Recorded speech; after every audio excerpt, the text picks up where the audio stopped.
Selamat siang Bapak Ibu sekalian dikasihi Tuhan. Hari ini kita kembali akan bersama-sama beribadah di gereja kita. Mari kita mempersiapkan hati dan pikiran kita sejenak untuk masuk dalam ibadah.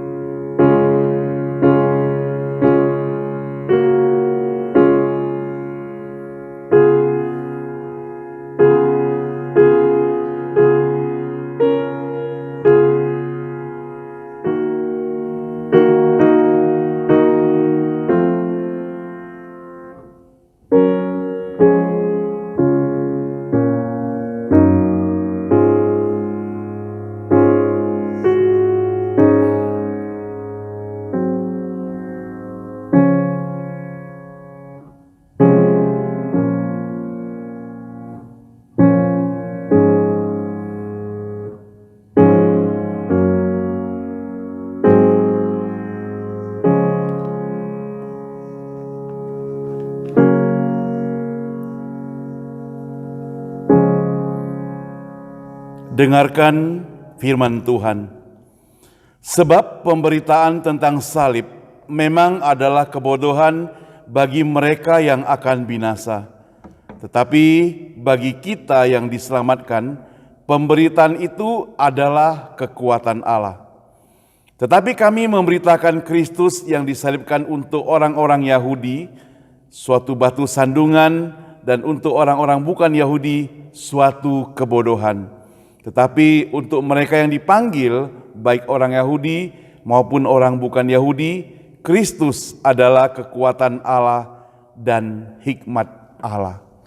Kebaktian pada hari ini kita awali di dalam nama Allah Bapa, Allah Anak, dan Allah Roh Kudus. Turunlah kiranya damai sejahtera atas kita sekalian. Mari kita sama-sama bangkit berdiri. Kita akan nyanyikan puji-pujian nomor 24, Juru Selamat yang Ajaib.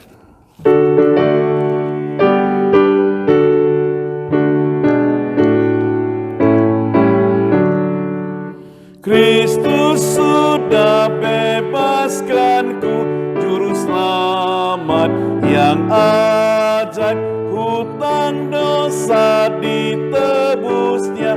Juru selamat yang ajaib, juru selamat yang ajaib, ya Yesus Tuhanku. Juru selamat yang ajaib, Yesus Tuhanku. Ia mengorbankan darahnya, juru selamat yang ajaib. Ku dan Allah didamaikan, juru selamat yang ajaib, juru selamat yang ajaib, ya Yesus Tuhanku. Juru selamat yang ajaib, Yesus Tuhanku. Ku diberi kuasa menangnya, juru selamat yang ajaib. Peperangan dimenangkan, juru selamat yang ajaib, juru selamat yang ajaib, ya Yesus Tuhanku. Juru selamat yang ajaib, Yesus Tuhanku. Dengan tetap berdiri, mari kita masuk dalam doa pembukaan. Bapa kami yang di surga, kami mengucap syukur dan terima kasih kepadamu ya Tuhan. Karena pada siang ini Tuhan, siang yang cerah ini, Tuhan kembali mengantarkan kami semua, anak-anak-Mu, untuk kembali datang ke rumah Tuhan beribadah. Oh Tuhan, kami datang beribadah bukan karena kami lebih suci daripada orang-orang di luar sana Tuhan, tapi karena kami tahu bahwa kami adalah orang-orang berdosa. Kami ingin Tuhan datang untuk memuji Engkau, mengucap syukur kepadamu karena Engkau telah membebaskan kami semua dari dosa-dosa kami Tuhan. Kami menyerahkan seluruh rangkaian kebaktian ini ke dalam tangan Tuhan. Tuhan memimpin, baik yang memimpin kebaktian, hamba Tuhan yang menyampaikan firman Tuhan, pemain musik, dan kami semuanya yang terlibat dalam pelayanan. Tuhan yang memberkati kami Tuhan. Hanya di dalam nama Tuhan Yesus kami semuanya berdoa. Amin.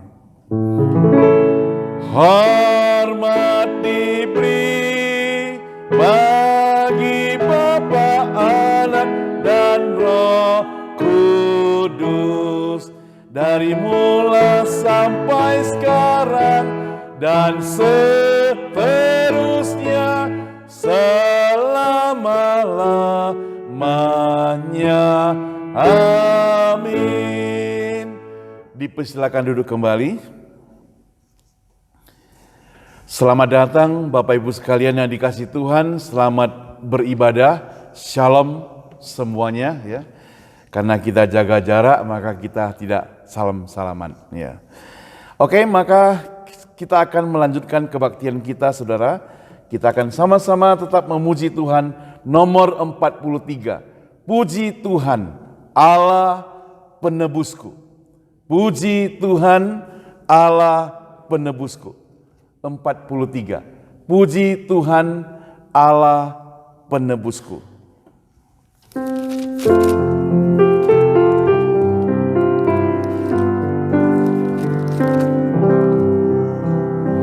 Ku puji Tuhan, oh Allah penebusku.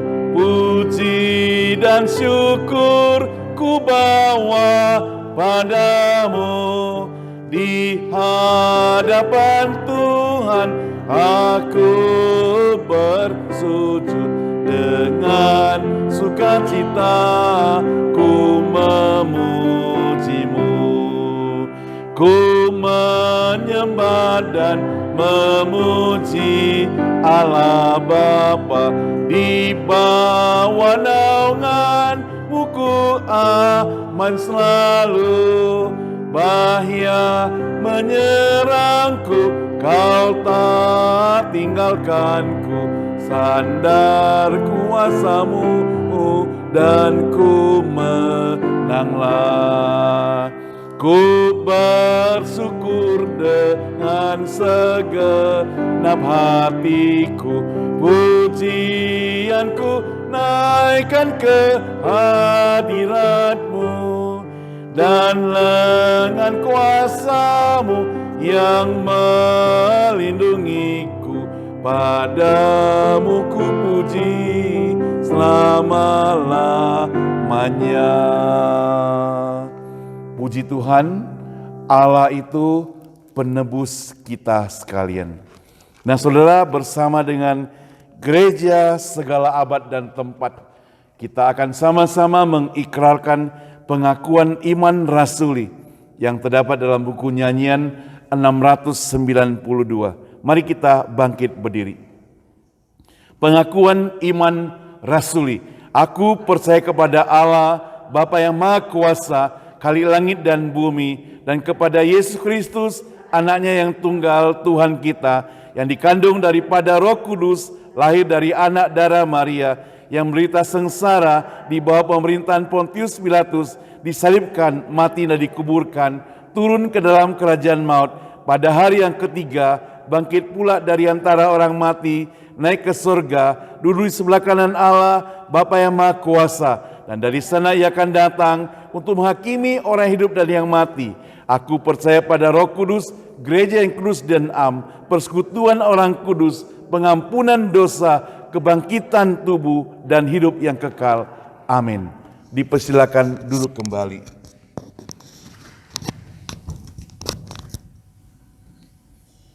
Selanjutnya mari kita sama-sama akan masuk dalam doa syafaat.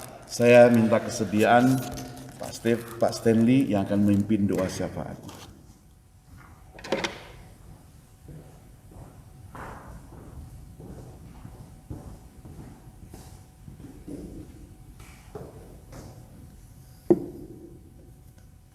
Mari kita berdoa ya. Bapa kami surga Tuhan, yang kami sembah dalam nama Tuhan Yesus Kristus. Terima kasih atas pemeliharaan-Mu dalam hidup kami. Kami diberi kesehatan sampai hari ini, suatu mujizat yang sangat besar bagi kami. Kiranya Tuhan Yesus memagari dan melindungi kami Tuhan. Protokol surga dapat kami jalani, menjaga iman dan imun kami Tuhan. Darah Yesus melindungi kami, sesuai janji-Mu Tuhan. Kemanapun kami pergi, penyertaan Tuhan selalu ada dalam hidup kami Tuhan. Ampunilah segala dosa-dosa kami, baik yang kami sadari maupun yang kami tidak sadari Tuhan. Engkau Maha Pengasih, Engkau Maha Pengampun. Kiranya Kau pimpin ibadah ini Tuhan dari awal sampai akhir. Kami patahkan dalam nama Yesus segala roh-roh jahat yang akan mengganggu ibadah ini. Lebih baik 1 hari di pelataran-Mu daripada 1000 hari di tempat lain. Ibadah ini bukan sekedar ibadah rutin biasa, tapi ada breakthrough dalam hidup kami, ada breakthrough dalam karakter kami, ada breakthrough dalam finansial kami juga Tuhan, untuk memuliakan nama-Mu Tuhan. Kiranya Kau lawat dan jamah Tuhan hati teman-teman kami yang belum mengenal-Mu Tuhan, dan yang imannya jauh daripada Engkau Tuhan, untuk datang beribadah di tempat ini Tuhan. Begitu juga dengan teman-teman kami yang dalam perjalanan ke rumah-Mu ini Tuhan. Kami rindu banyak jiwa-jiwa mengisi bangku-bangku yang kosong. Pada siang hari ini Tuhan, kami akan mendapatkan makanan rohani oleh hamba-Mu, Evangelis Susan Tuhan. Kiranya setiap perkataan berasal dari isi hati-Mu. Ajar kami mempunyai ketaatan dan kerendahan hati untuk menerima teguran firman-Mu ini Tuhan. Jamahlah kami untuk memenuhi kehendak-Mu yang paling dalam Tuhan, yaitu menjadi alat-alat tangan Kristus yang diutus, menangkan jiwa, memuridkan dan mendewasakan, supaya banyak orang mengenal Yesus Kristus sebagai Tuhan mereka, sebagai mana amanah agung Engkau Tuhan. Jadikan semua bangsa murid-Ku, gereja-Mu meresponi untuk tunduk di bawah kaki Tuhan. Kami mau diperlengkapi, berfungsi jadi garam dan terang Tuhan, dimanapun kami berada, supaya apa yang menjadi kesukaan Engkau Tuhan, kami menjadi surat-surat Kristus yang bisa dibaca yang orang sekitar kami Tuhan, sehingga makin banyak lutut bertelut dan lidah mengaku bahwa Engkaulah juru selamat dunia Tuhan. Kau berkati hamba-Mu dalam melayani Pendeta Saud sebagai gembala Tuhan, Evangelis Susan dan anak-anaknya, dalam melayani Engkau Tuhan di tempat ini. Pakai hamba-Mu lebih dahsyat lagi Tuhan, untuk memenangkan jiwa-jiwa yang terhilang. Kami juga berdoa untuk acara HUT ke-9 Gereja Cornerstone yang jatuh pada bulan ini, dan acara lainnya Tuhan. Kiranya semua berjalan dengan lancar, semua atas kehendak-Mu Tuhan, dan Kau tambahkan jiwa-jiwa baru itu. Kami mohon kepadamu, setiap pintu yang tertutup Kau bukakan. Bagi kami yang sedang proses warga negara Tuhan, Kau turut bekerja dalam segala sesuatu untuk mendatangkan kebaikan bagi yang mengasihi Engkau Tuhan.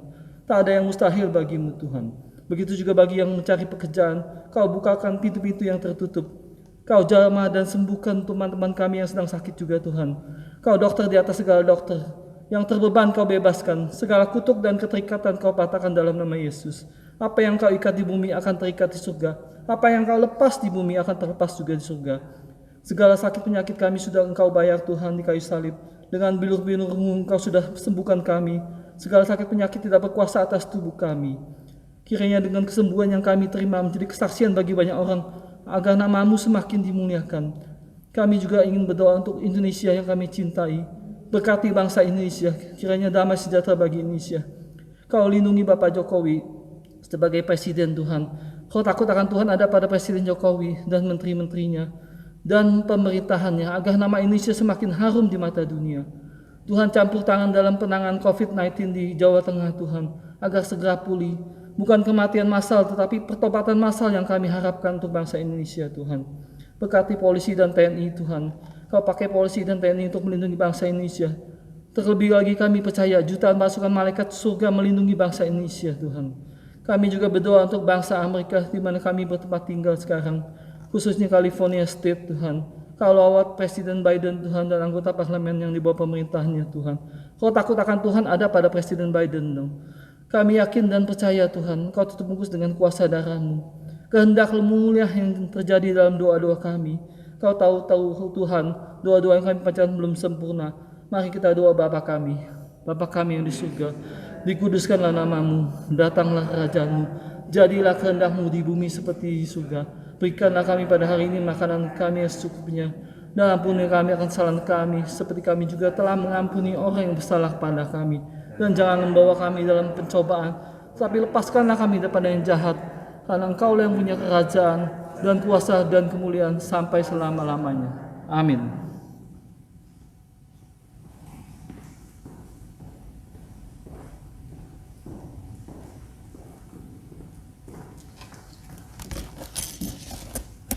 Terima kasih. Selanjutnya kita akan melanjutkan kebaktian kita sekaligus mempersiapkan diri mendengarkan firman Tuhan. Kita akan nyanyikan pujian nomor 248. 248. Kehendak-Mu, oh, genapkanlah.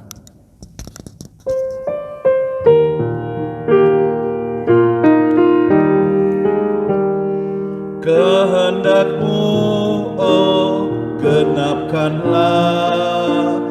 Ku tanah liat, Kau penjunan. Bentuklah aku seturut-Mu. Ku mau menunggu pimpinan-Mu. Kehendak-Mu, oh, genapkanlah. Bilik hatiku sucikanlah, di hadapan-Mu ku berserah. Yesus Tuhanku, oh terimalah. Kehendak-Mu, oh genapkanlah. Tolonglah aku yang berbeban, dengan kuasa-Mu ku bersandar. Ku diselamatkan, ku ditebus. Kehendak-Mu, oh genapkanlah. Aku seturut-Mu.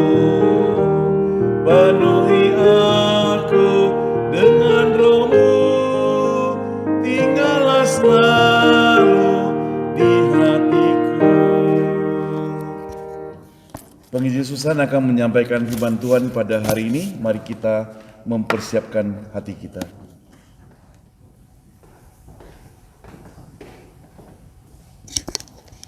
Sebelum kita dengar firman, mari kita masuk ke dalam doa.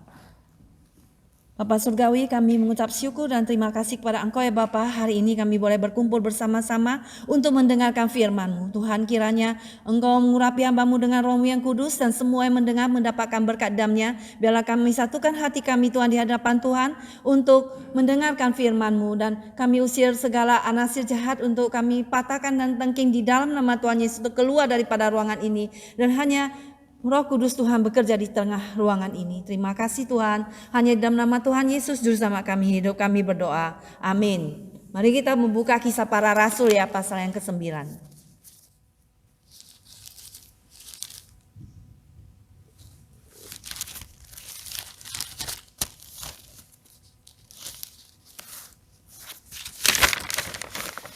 Kisah Rasul pasal 9.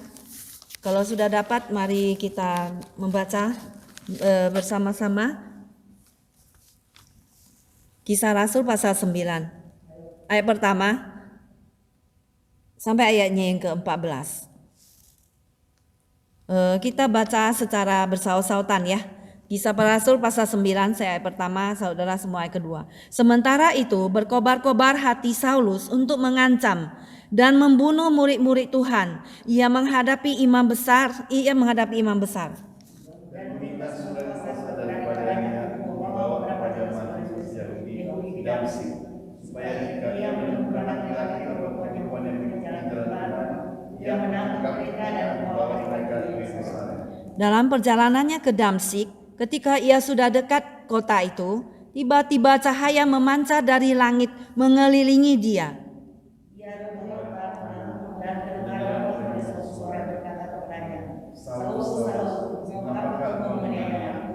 Jawab Saulus, "Siapakah engkau Tuhan?" Katanya, "Akulah Yesus yang kau aniaya itu."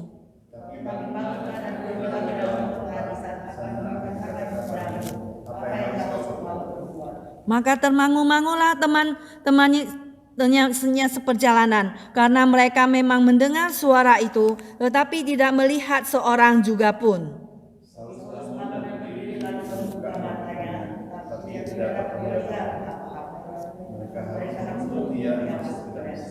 Tiga hari lamanya ia tidak dapat melihat, dan 3 hari lamanya ia tidak makan dan minum.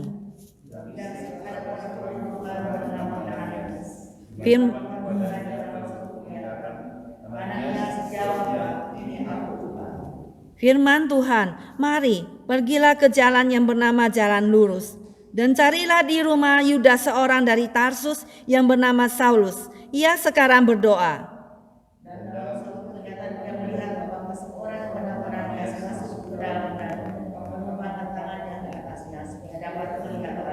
Jawab Ananias, "Tuhan, dari banyak orang telah kudengar tentang orang itu.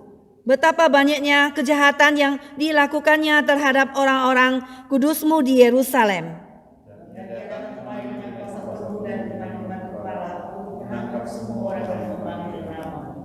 Tetapi firman Tuhan kepadanya, "Pergilah, sebab orang ini adalah alat pilihan bagiku untuk memberitakan namaku kepada bangsa-bangsa lain serta raja-raja dan orang-orang Israel."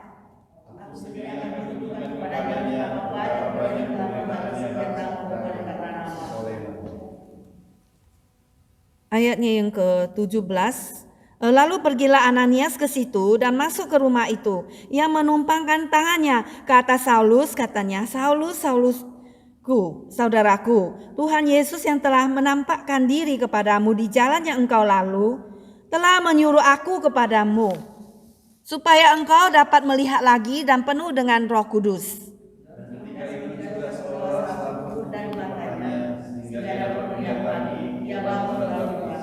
Dan setelah ia makan, pulihlah kekuatannya. Judul hari ini adalah Paulus, pertobatan daripada Paulus. Nah, kita melihat bahwa Tuhan bekerja berbeda-beda di dalam setiap pribadi kita, orang-orang percaya. Mungkin Tuhan memanggil kita dengan latar belakang berbeda. Ada yang Tuhan memanggil kita pada waktu KKR, kebangunan rohani, ataupun ada juga waktu dia membaca Alkitab. Ada juga dia mendapatkan mimpi ataupun membaca Alkitab dan sebagainya. Tetapi hari ini kita juga melihat Tuhan bekerja di dalam diri Paulus Sehingga bagaimana caranya dia dipanggil oleh Tuhan. Bagaimana Paulus itu bisa bertobat. Padahal sebelumnya dia penganiaya daripada jemaat Tuhan. Kita melihat di sini bahwa keadaan hati Paulus sebelumnya, ayat pertama sampai kedua, di mana dia punya hati yang berkobar-kobar untuk pergi ke Damsyik untuk menganiaya, mencari orang-orang, dimasukkan ke dalam penjara. Dia mau menangkap mereka di sini kita melihat.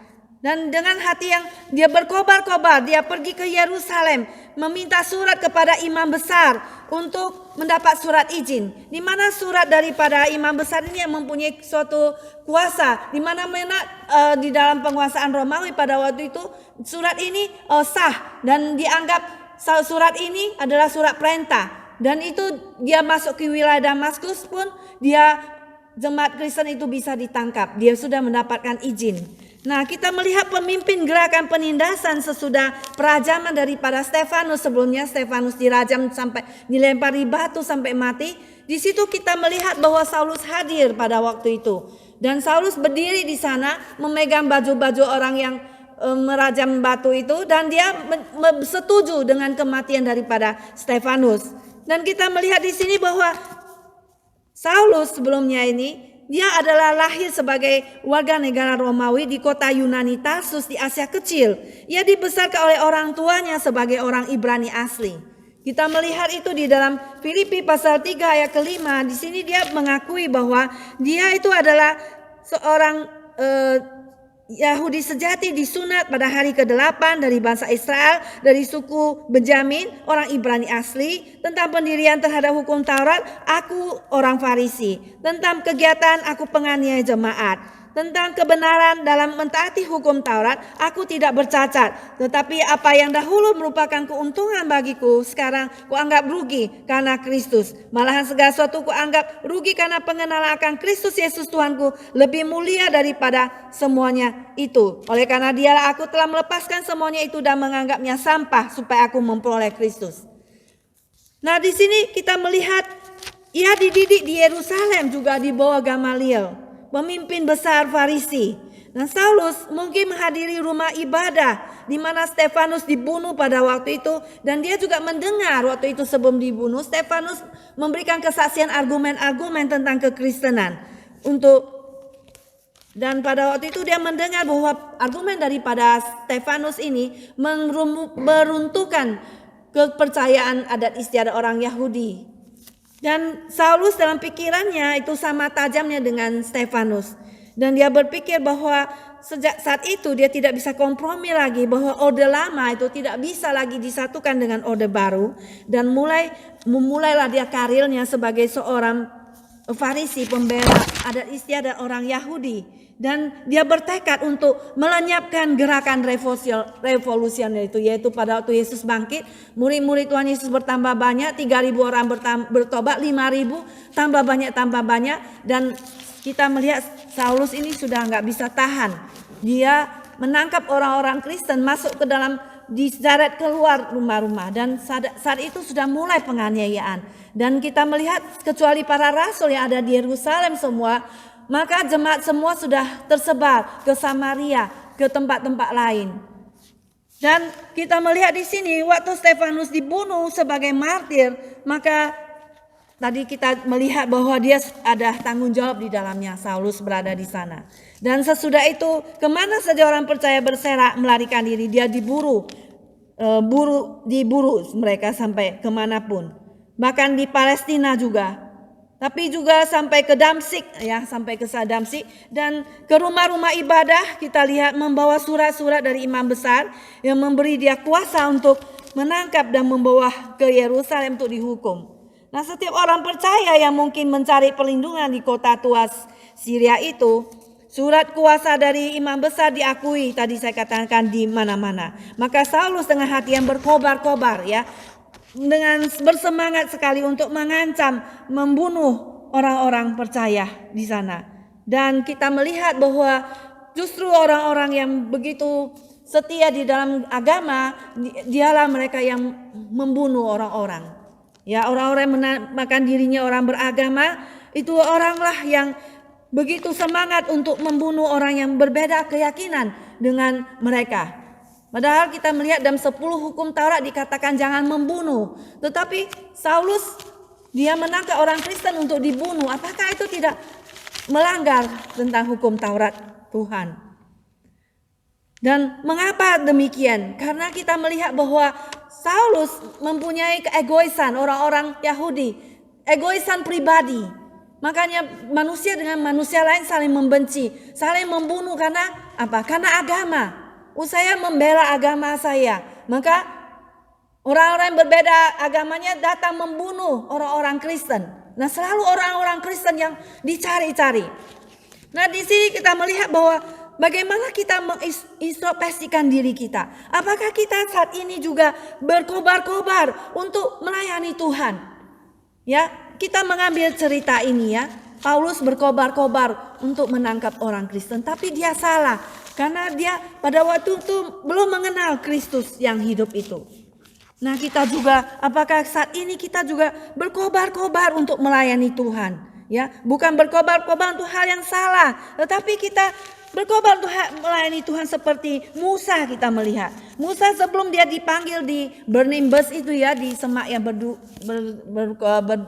semak yang menyala-nyala. Sebelumnya dia mau melayani Tuhan, yaitu dia sendiri menjadi hakim sendiri. Dia keluar daripada istana raja dan melihat dia punya teman sendiri saling berkelahi.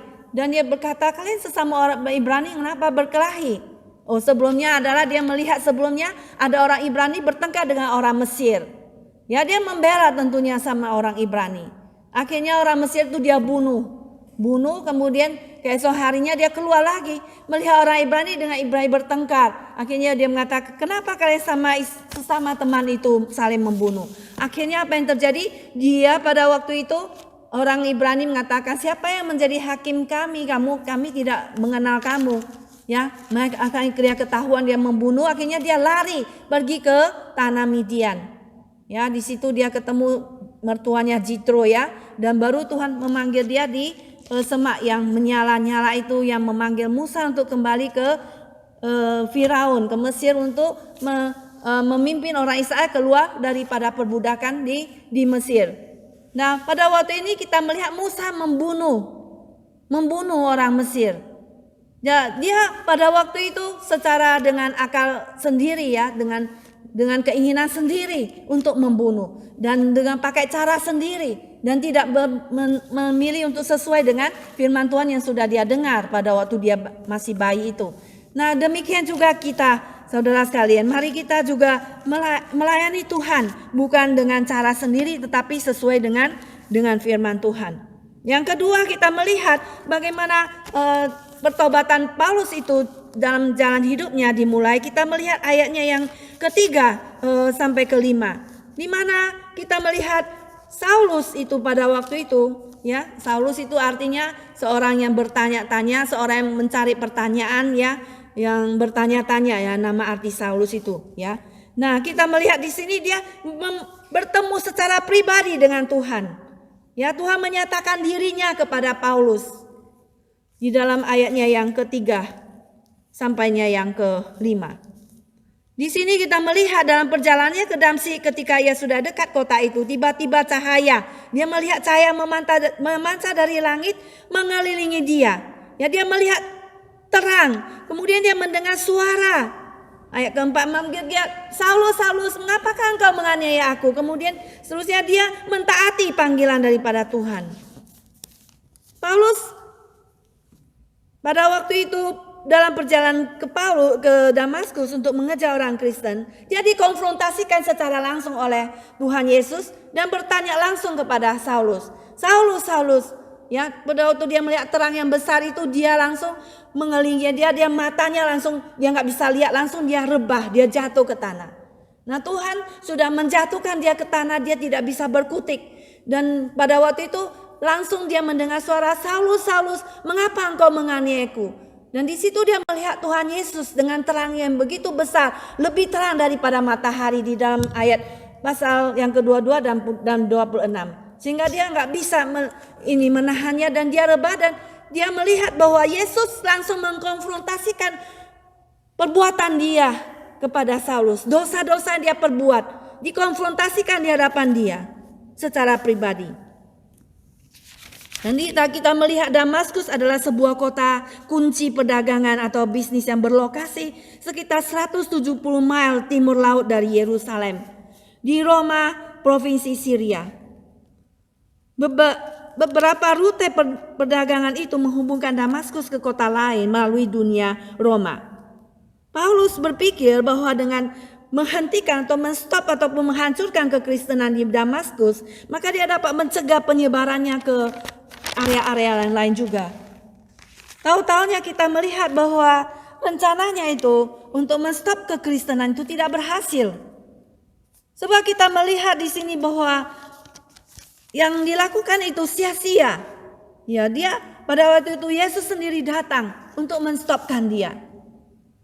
Dan Tuhan Yesus sendiri datang mengkonfrontasikan dia dengan dosa yang dia perbuat. Mengapa engkau menganiaya jemaat Tuhan?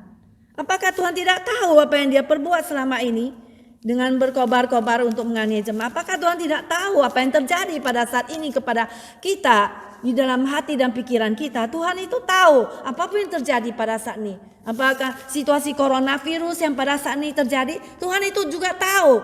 Dan Tuhan tahu apa yang kita pikirkan di dalam hati dan pikiran kita di dalam Matius pasal 9. Kita melihat pada waktu orang-orang lumpuh itu dibawa teman-temannya kepada Tuhan Yesus. Maka pada waktu itu Tuhan Yesus berkata kepada orang lumpuh ini, "Percayalah, hai anakku, dosamu sudah diampuni." Maka berkatalah orang di sekitar ini, "Oh, siapa yang bisa mengampuni dosa kecuali Tuhan?" Yesus itu menghujat Allah. Maka Yesus tahu apa yang dipikirkan dalam hati mereka. Maka Yesus itu berkata, "Mengapa kamu memikirkan hal-hal yang jahat di dalam hatimu?" Yesus tahu keadaan pikiran hati kita. Maka kita juga perlu berhati-hati pada waktu kita berpikir dan bertindak. Paulus itu tidak bisa melarikan diri. Ya, ketika Tuhan Yesus menunjukkan dosanya pada dia, dia tidak bisa berkutik. Dia itu tidak bisa melarikan diri. Bahkan dia buta pada waktu itu. Nah, saudara sekalian, ketika Tuhan Yesus juga mengkonfrontasikan dosa-dosa kita di hadapannya, pada waktu firman Tuhan kita di dalam cahaya terang firman-Nya, bagaimanakah sikap kita? Ya, seperti terang Tuhan yang bersinar mengelilingi Saulus pada waktu itu. Bagaimanakah sikap pendirian kita pada waktu kita mendengarkan firman Tuhan? Apakah kita itu seperti Rasul Paulus? Kita sudah tidak bisa berkutik. Ya, Tuhan menegur kita, dosa kita. Maka Tuhan menegur dosa kita, kadang kita baca begitu keras, begitu menakutkan. Maka mau tidak mau kita bertobat dan mengoreksi diri kita sendiri. Sama seperti dengan Daud, pada waktu dia ditegur oleh Nabi Nathan, ketika dia berzina dengan Batseba, mengambil Uria, tidak ada yang tahu sama sekali. Dia dengan mulus membunuh Uria dan mengambil Batseba sebagai istrinya dan menjadi istrinya, dan pada waktu itu dia hamil anak pertama. Dan seperti sudah tidak ada yang terjadi apa-apa kecuali Yoab tentaranya yang tahu. Tetapi tidak ada yang tahu di belakang semuanya itu bahwa dia berzina dengan Batseba. Tetapi pada waktu itu Tuhan tahu, dan dia memakai Nabi Nathan untuk menegur dia dengan suatu cerita bahwa ada seorang kaya yang mempunyai banyak domba, kambing, dan binatang dan lembu dan sebagainya. Pada waktu itu orang yang kaya ini kedapatan tamu dari luar datang bertamu di dalam rumahnya, maka dia akan memotong domba-domba untuk makanan tamunya. Tetapi di seberang rumahnya itu ada seorang miskin yang juga memelihara seekor domba betina. Domba betina ini dia sayang-sayangi, dia pangku di atas pangkuannya, dia kasih minum susu dan dia besarin daripada domba ini. Tetapi pada waktu orang kaya ini mau memasak, dia mengambil domba daripada orang miskin itu. Domba itu dia ambil, terus dia potong domba itu untuk dimasak. Kemudian setelah mendengar cerita daripada ini, maka Daud berkata, "Waduh, orang ini harus dibunuh dia. Dia sudah melakukan dosa besar. Orang yang mencuri domba yang betina ini, dia harus membayar kembali 4 kali lipat karena dia sudah mengambil domba orang yang miskin itu." Kemudian Nathan mengatakan, engkaulah dia yang sudah melakukan ini. Maka setelah Daud mendengar teguran daripada Nathan, dia langsung berkata, aku sudah berdosa kepada Tuhan. Dia langsung mengakui dosanya dan dia menjadi berpuasa, dan Tuhan berkata kepada dia bahwa anak pertamanya itu sebagai resikonya akan meninggal setelah dikandung, setelah melahirkan. Anak itu akan meninggal. Dan kemudian Tuhan berkata juga bahwasanya pedang tidak akan berakhir daripada keluarganya. Dan juga istrinya itu juga akan ditiduri orang lain pada waktu siang dan dipertontonkan oleh orang lain.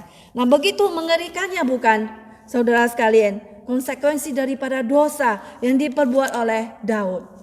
Dan demikianlah saudara, kita melihat bagaimanakah sikap kita pada waktu kita mendengarkan firman Tuhan.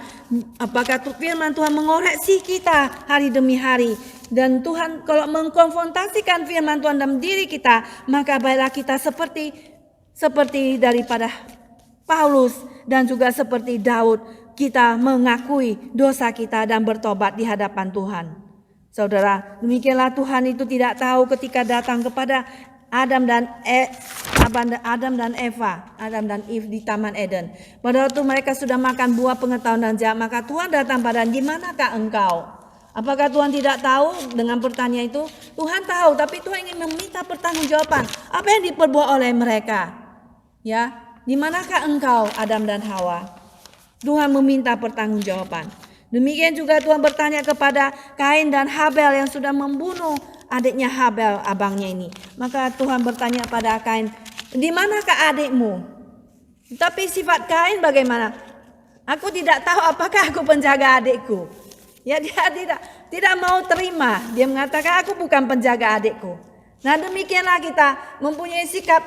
Apakah kita juga mau, ya, seperti Paulus dan juga seperti Daud, mempunyai hati yang lembut untuk mendengarkan teguran daripada Tuhan sendiri. Yang kemudian yang kedua, jawab Saul, ya. Siapakah engkau Tuhan? Di dalam daripada pertemuan Saul dengan Tuhan Yesus, dia bertanya, siapakah engkau Tuhan?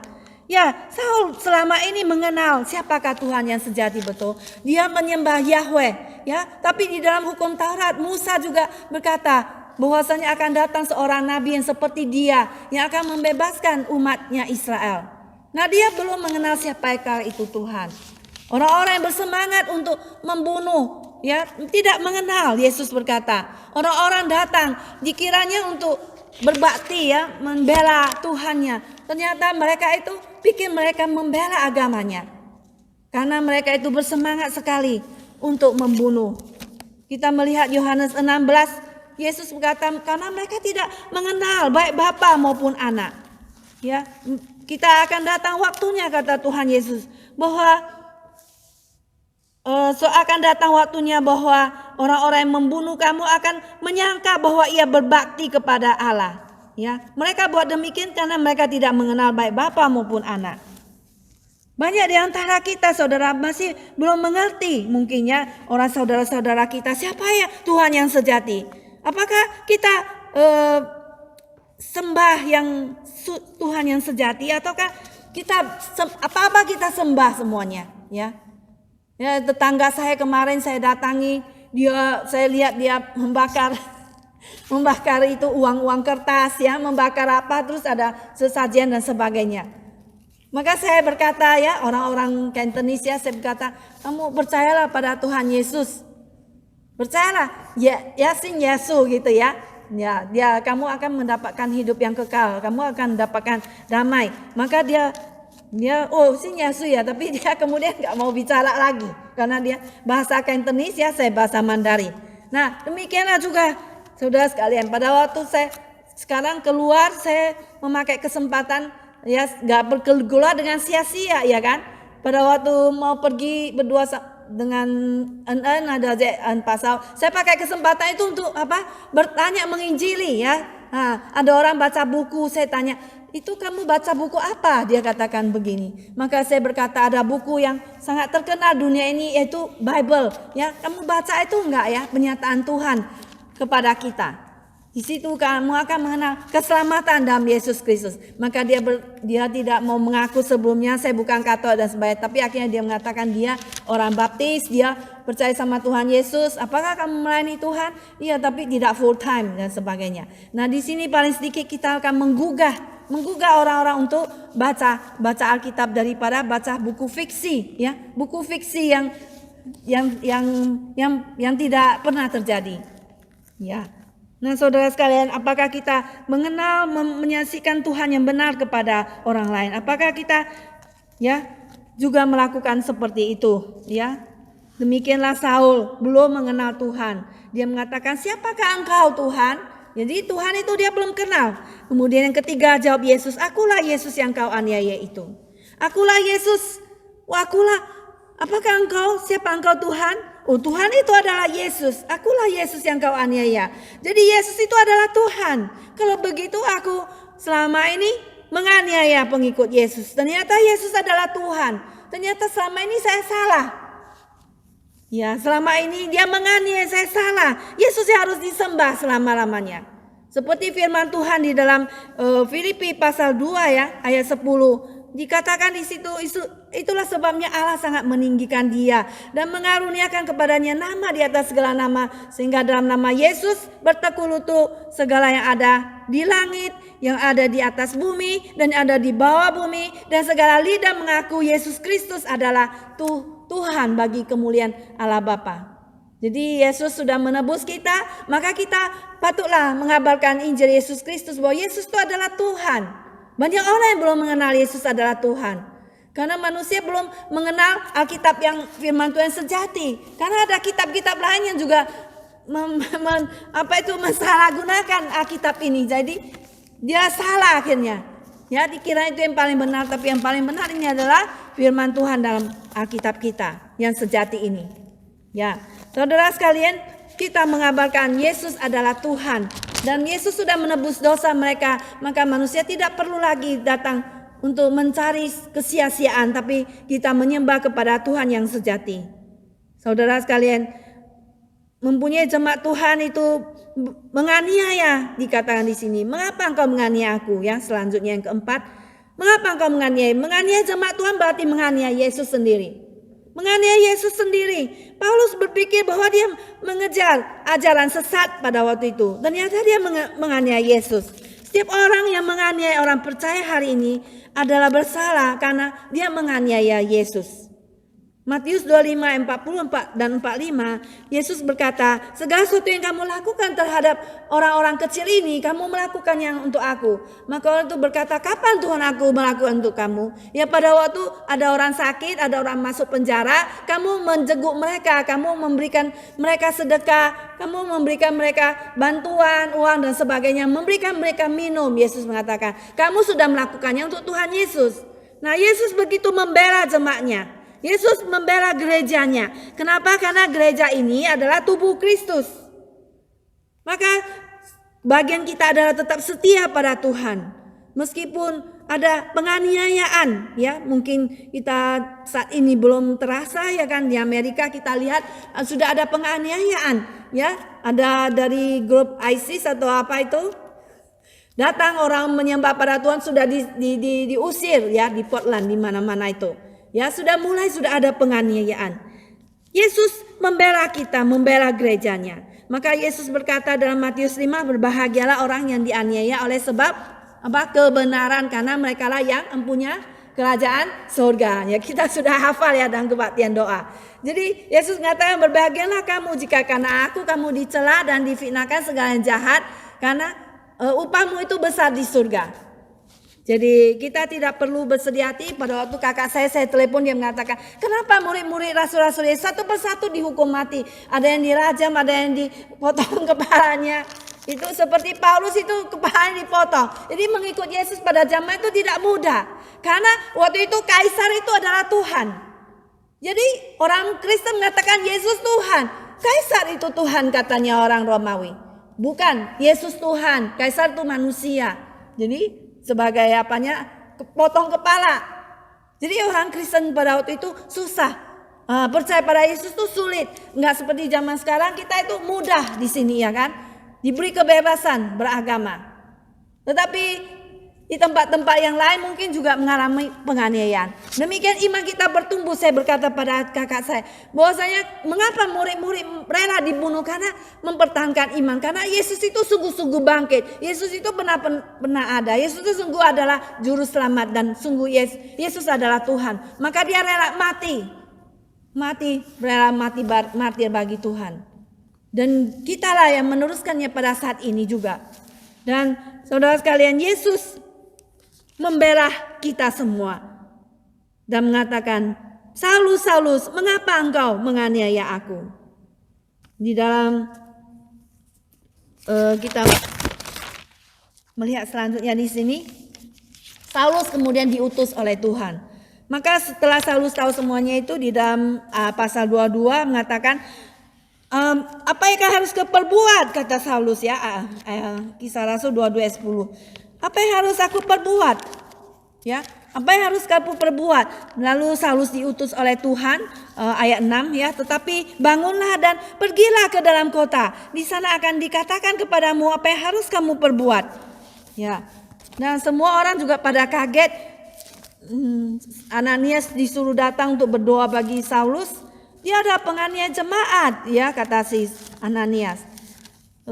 Karena pada waktu itu Tuhan berkata, pergilah, ya, orang ini akan menjadi alat bagiku untuk melayani bangsa-bangsa lain, bangsa-bangsa bukan Yahudi dan orang Israel juga. Dan juga di dalam Kisah Rasul 22, ya, di paralelnya ya, 2 kali ya, 3 kali kesaksiannya ya, Paulus ini. 22 ayat 14 sampai 15 dikatakan Ananias kepada Paulus, lalu katanya, Allah nenek moyang kita telah menetapkan engkau untuk mengetahui kehendaknya, untuk melihat yang benar, dan untuk mendengar suara yang keluar dari mulutnya. Sebab engkau harus menjadi saksinya terhadap semua orang tentang apa yang kau lihat dan yang kau dengar. Dan sekarang mengapa engkau masih ragu-ragu? Bangunlah, berilah dirimu dibaptis dan dosa-dosamu disucikan sambil berseru pada nama Tuhan. Kemudian di dalam Kisah 26 ayat 17 sampai 18. Kisah para Rasul 26, kalau mau buka 26 ayat yang ke-17 dan ke-18.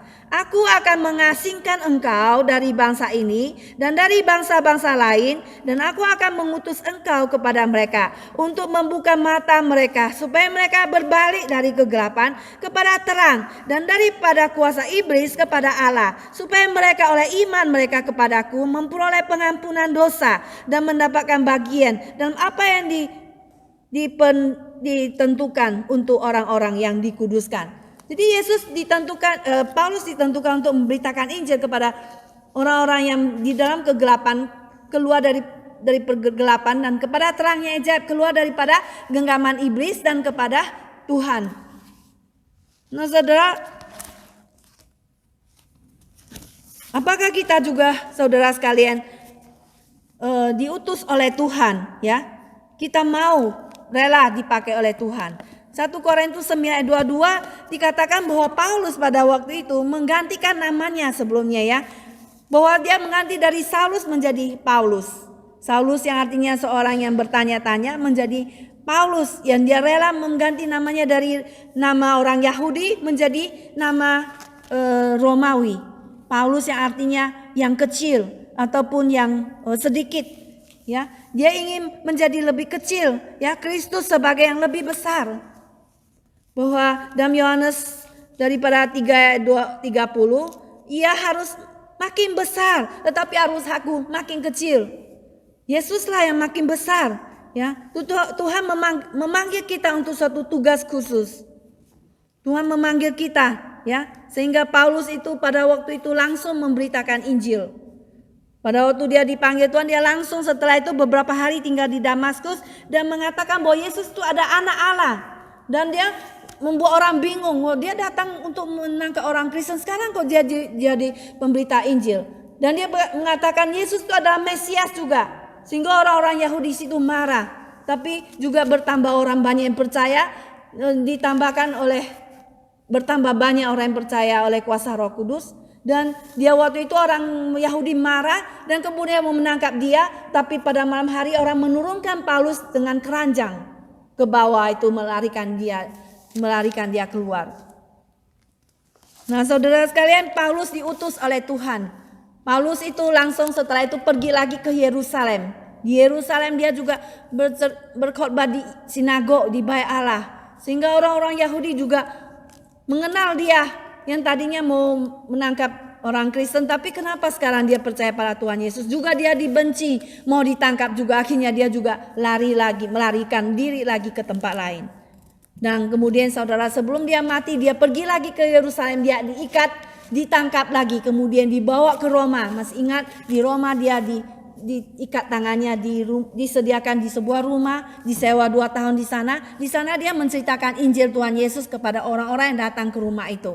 Itulah daripada Paulus, seorang penganiaya jemaat, tapi dia dipakai oleh Tuhan luar biasa. Dia menulis surat daripada Perjanjian Baru, 13 surat ditulis oleh Paulus. Seorang yang mempunyai latar belakang agama Yahudi, yaitu hukum Taurat, dia mengenal Perjanjian Lama begitu banyak, dan dia menulis 13 surat di Perjanjian Baru. Dan Tuhan memakai dia menjadi pengganti daripada rasul yang mati itu, yaitu Yudas. Jadi dia dihitung di antara 12 rasul. Dan kemudian kita melihat Saulus menjadi buta. Dia 3 hari 3 malam dia tidak makan dan minum. Dia harus dituntun orang masuk ke dalam kota Damaskus.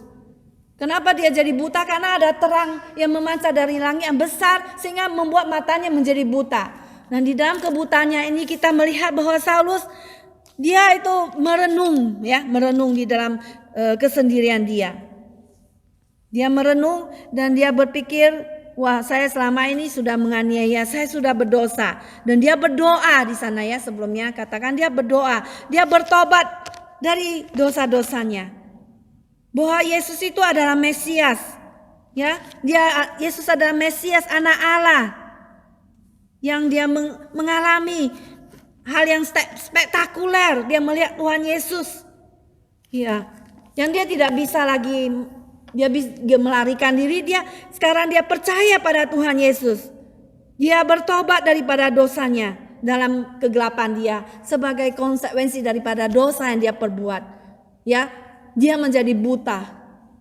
Buta 3 hari, 3 malam, 3 hari. Dia nggak bisa melihat, dia nggak bisa dalam kegelapan. Dia harus dituntun orang. Nah, di dalam kebutaannya ini, Paulus menjadi sadar akan dosa-dosa yang telah dibuatnya. Sehingga dia berdoa aja terus, tidak makan dan minum. Saudara sekalian, itulah konsekuensi dosa yang harus kita terima juga pada waktu seseorang itu berdosa dan menerima hukuman daripada Tuhan kepadanya. Perubahan yang benar-benar datang dari perjumpaan pribadi dengan Yesus Kristus. Dan akhirnya memimpin dia kepada hidup baru dalam persekutuan dengan Kristus. Saudara, apakah hidup kita juga mengalami perjumpaan pribadi dengan Tuhan? Setiap orang berbeda-beda, belum tentu harus spektakuler kayak Paulus. Ada orang berjumpa Tuhan Yesus dalam mimpi juga ya, orang-orang Muslim percaya Tuhan Yesus datangi dia dan sebagainya. Tapi kita percaya mungkin kalau kesaksian kita beda-beda ya. Ada yang dibawa ke sekolah minggu dan sebagainya. Perubahan yang ajaib yang terjadi padaku, ya, seperti lagu ini yang dikarang oleh McDaniel, sejak Yesus di hatiku. Since Jesus come into my heart. Hidupku ku ada. Begini nyanyi ya. Perubahan yang ajaib jadilah padaku sejak Yesus di hatiku. Jiwaku rindu pencerahan terangnya sejak Yesus di hatiku. Sejak Yesus di hatiku. Sejak Yesus di hatiku. Bagai gelora ombak hatiku senanglah sejak Yesus di hatiku. Saya tidak tahu bagaimana pengalaman saudara semua sejak pertama menerima Yesus sebagai Tuhan dan Juru Selamat. Pasti ada hati kita sukacita dan damai sejahtera, bukan mengalir dalam hati kita. Dan ada perubahan yang ajaib dalam hidup kita. Dan Tuhan memberikan kita hidup yang baru di dalam hidup kita. Dan itulah yang dialami oleh Paulus. Saudara, mari kita terus menerus dibarui oleh Tuhan, oleh pada firman Tuhan dibarui dalam hidup kita. Karena kita hanyalah sebagai tanah liat saja seperti lagu tadi ya, yang dibentuk oleh Tuhan. Nah, Tuhan kemudian mengutus Ananias untuk berdoa bagi Saulus. Ayatnya yang ke-10. Kita melihat di dalam ayat ke-10 bahwa Tuhan mengutus daripada Ananias dan mengatakan, Ananias, pergilah engkau berdoa untuk Saulus. Yang pada waktu itu Saulus lagi berdoa, dan di dalam penglihatannya Saulus melihat Ananias datang ke dalam rumahnya, menumpangkan tangannya bagi doa, yang supaya matanya bisa, yang buta itu bisa lihat kembali. Nah, demikianlah Tuhan mendengar doa kita. Maka Ananias berkata, tidak mungkin Tuhan, dia itu seorang penganiaya jemaat, dia datang kemari mendapatkan surat kuasa daripada imam besar untuk menangkap orang Kristen dan masukkan ke dalam penjara. Maka Saulus berkata tidak, Tuhan berkata tidak, dia akan menjadi alat bagiku. Ya, alat bagiku pada bangsa-bangsa bukan Yahudi. Pergilah doa tumpangan tangannya. Maka Ananias pun pergi. Saudara, kita melihat Ananias itu seorang jemaat biasa, seorang Kristen, dia bukan pendeta. Ya. Dia bukan pendeta, dia seorang yang saleh. Tuhan memanggil dia untuk pergi numpangkan tangannya pada Saulus. Maka pun dia taat pergi. Nah, saya juga senang sekali kita sebagai orang Kristen. Saya terharu kalau kita semuanya, bukan saja kita berdua dengan pendeta, tapi kita semua jemaatnya, kita semua sebagai utusan Kristus juga, hamba-hamba Tuhan. Dalam pengertian kita juga diutus Tuhan untuk mendoakan, ya, saya mendoakan kita, ya, mendoakan kita, support pelayanan kita, melayani kita semua, merasa kita mempunyai suatu komitmen, mempunyai suatu sikap, punya suatu perasaan, oh ini gereja punyaku, ya, punya saya belonging, oh ini kepunyaanku juga, saya bisa melayani Tuhan di gereja ini, kita sama-sama mendukung, maka kita semua berbesar hati, ya, kita mempunyai confident, pendeta mempunyai confident juga untuk melayani Tuhan, kita sama-sama, karena oh ini juga hamba Tuhan, kita semua support, bukan aku aja, karena kita semua juga saling membangun, saling menguatkan satu dengan lain, amin semuanya, kita semuanya, amin. Ya, kita melayani Tuhan, menguatkan satu dengan lain, dan kita melihat bahwa tidak ada yang mustahil bagi Tuhan. Seorang Saulus yang pemberontak, yang membunuh jemaat Tuhan, tapi sekarang dia menjadi pengikut Kristus, menjadi hamba Tuhan yang sejati, yang komitmen penuh, yang berkomitmen penuh kepada Tuhan sampai dia meninggal dunia. Nah, saudara, tidak main-main bagi seorang Paulus itu. Dia seorang hamba Tuhan yang dipakai Tuhan dengan begitu keras sekali. Saudara, maka dia datang, ya, menumpangkan tangannya kepada Saulus. Saulus, Saulus, Tuhan Yesus yang telah menampakkan dirimu di jalan itu, ya, yang telah memanggil engkau. Maka saat ini saya datang untuk menumpangkan tanganmu padamu. Maka dia pun mendoakan Saulus. Dan kita melihat di sini Saulus pada waktu itu daripada kelopak matanya seperti ada selaput gugur dari matanya, dan sehingga ia dapat melihat lagi. Ia bangun lalu dibaptis juga saat itu. Dan dia setelah ia makan pulihlah kekuatannya. Dia dipenuhi oleh Roh Kudus, dikatakan di sini juga. Dia penuh, dia doakan, dibaptis, dia didoakan, dia penuh dengan Roh Kudus, dia bisa melayani Tuhan. Demikian kita juga dipenuhi oleh Roh Kudus Tuhan untuk bisa pergi melayani Tuhan. Tuhan mengutus Ananias berdoa bagi Saulus. Tuhan juga mengutus kita masing-masing berdoa bagi orang-orang sakit, orang-orang yang membutuhkan pelayanan. Kita doakan mereka, kita bawa mereka kepada Tuhan. Orang-orang jahat sekalipun tidak ada yang mustahil, orang-orang yang belum percaya pada Tuhan pun kita hanya setia doakan, dan Tuhan akan menjamah mereka. Tuhan akan datangi mereka sehingga suatu hari mereka tidak bisa lagi untuk tahan berkutik karena mereka membutuhkan Tuhan Yesus. Nah, saudara sekalian, mari kita saling menguatkan satu dengan lain melayani Tuhan. Seperti pengalaman yang dialami oleh Paulus ini, perubahan yang terjadi yang luar biasa di dalam hidupnya. Saudara sekalian, seperti daripada Billy Graham, dia berkata, firman Tuhan itu pada waktu Charles Spurgeon ditanya, apakah kamu bisa membuktikan firman Tuhan di laboratorium? Saya tidak bisa, saya katakan kamu bisa prove it. Ya, tapi yang saya tahu adalah saya mengalami hidup yang baru, ada perubahan hidup dalam diriku.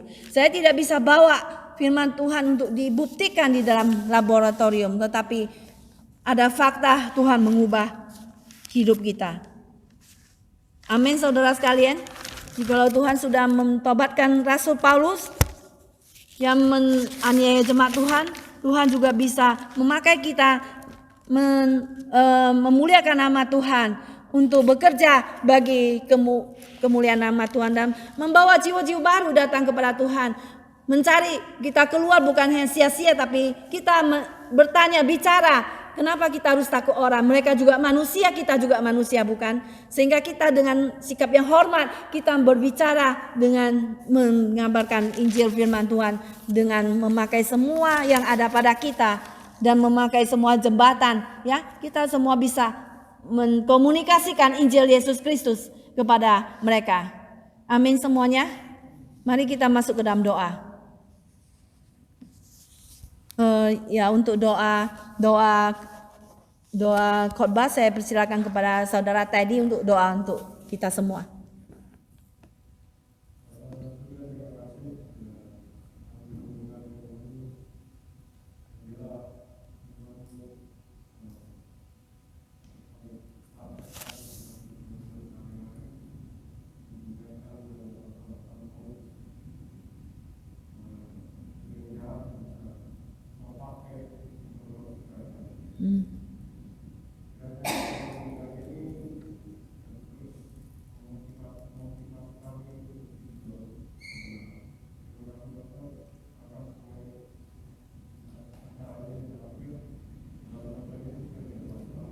Amin. Terima kasih tadi.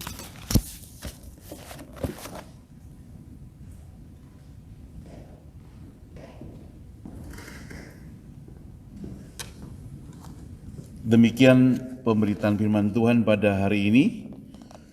Saatnya kita mengucap syukur kepada Tuhan dengan mengembalikan berkat-berkat Tuhan untuk pekerjaan Tuhan.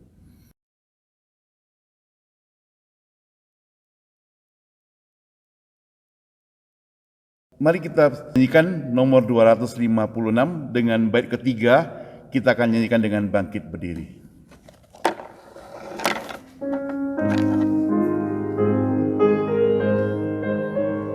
Sementara persembahannya dijalankan. 256. Hidupku ada perubahan yang ajaib sejak Yesus di hatiku. Jiwaku rindu pencerahan terangnya sejak Yesus di hatiku. Sejak Yesus di hatiku, sejak Yesus di hatiku, bagai gelora ombak hatiku senanglah. Sejak Yesus di hatiku, ku takkan berjalan di tempat yang sesat. Sejak Yesus di hatiku, meskinya dosa namun ia sucikan, ya saya sucikan. Sejak Yesus di hatiku, sejak Yesus di hatiku, bagai gelora ombak hatiku senanglah. Sejak Yesus di hatiku. Baik ketiga saudara, ku bersama Tuhan di kota yang mulia. Sejak Yesus di hatiku, senang langkahku, ringanlah. Sejak Yesus di hatiku, sejak Yesus di hatiku, sejak Yesus di hatiku.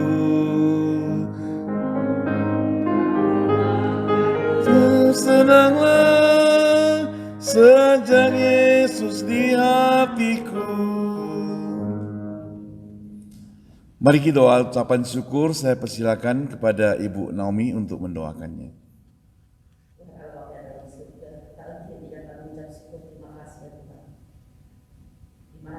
dan Tuhan sebagaimana Bapa dan firman melalui Yesus. Biarlah dengan firman-Mu tidak akan terlalu sia-sia dalam kehidupan kami, tapi mendapat tempat di hati kami. Sehingga dengan firman-Mu sebagai teguran yang indah bagi kami Tuhan, agar kami lebih belajar akan Engkau. Mari Tuhan kami susah dengan dia dalam ajaib dan untuk berkati dia, biarlah dia semakin bertambah-tambah dalam pengetahuan Engkau. Dan yang menjadi pedoman, menjadi teladan bagi kami semua. Tuhan, terima kasih Tuhan. Pada siang hari ini kami juga bisa memberi sebagian dari kelebihan kami. Pakailah Tuhan kesempatan yang baik ini untuk kemuliaan nama-Mu. Terpujilah Engkau kekal selama-lamanya. Amin. Silakan duduk, saudara. Mari kita bangkit berdiri, kita nyanyikan doksologi, kemudian doa berkat.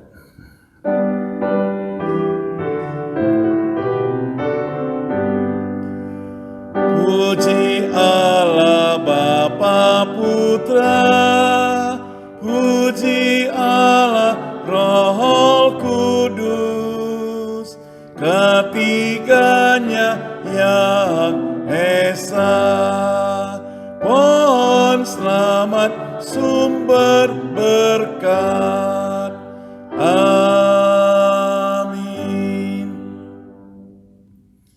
Saudara sekalian, pulanglah dan terimalah berkat Tuhan, kasih dari Allah Bapa, anugerah dan keselamatan dari Yesus Kristus, pertolongan dan penghiburan dari Roh Kudus menyertai kita sekalian hari ini, besok, dan sampai selama-lamanya. Amin. Amin. Amin. Amin. Amin. Dipersilakan duduk kembali, saat teduh kebaktian selesai.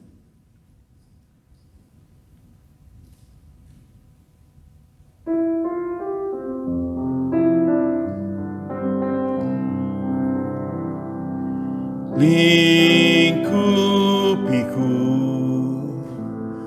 dengan sayap-Mu, naungiku dengan kuasa-Mu. Di saat badai bergelora, ku akan terbang bersama-Mu. Bapa, Kau Raja atas semesta, ku tenang sebab Kau Allahku, ku tenang sebab Kau Allahku. Tuhan Yesus memberkati kita sekalian. Sampai jumpa minggu depan.